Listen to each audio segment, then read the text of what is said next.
पीछे से राजा परीक्षित का जन्म हो गया। अर्जुन को समाचार दिया, महाराज आप द्वारिका में बैठे हैं, इधर राजा का महाराज होने वाले राजा का जन्म हो गया। तो अर्जुन लौट के आए, इस समय भगवान भी आए थे, धोती कुर्ता टोपी लेके।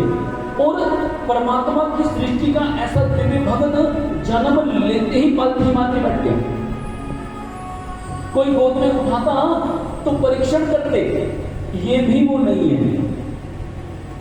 ढूंढ रहे हैं उस बंसी वाले को, ढूंढ रहे हैं उस मुरली वाले को, ढूंढ रहे हैं उस दर्शन चक्र वाले को, जिसने गर्भ में मेरी रक्षा की। भगवान पधारे हैं महाराज।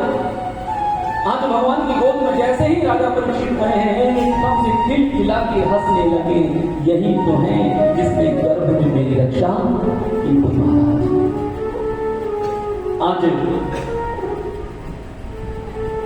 जब सब पांडवों को पता चला था कि महाराज भगवान ने धरा को छोड़ दिया है, वो अग्नि का प्राणांत भी हुआ था, तो पांडव लोग राजा परीक्षित को राजगद्दी पर बिठाकर स्वर्ग के लिए गए थे। जब राजगद्दी में बिठाया तो उनसे कहने लगे, सुनो पुत्र, 3 बातें याद रखना, 3 बातें जीवन में याद रखना।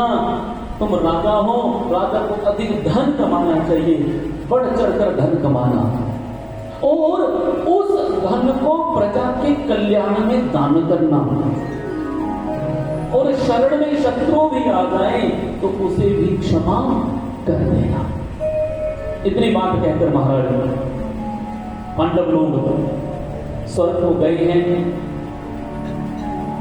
सशरीर एक भी पांडव स्वर्ग नहीं पहुंचा।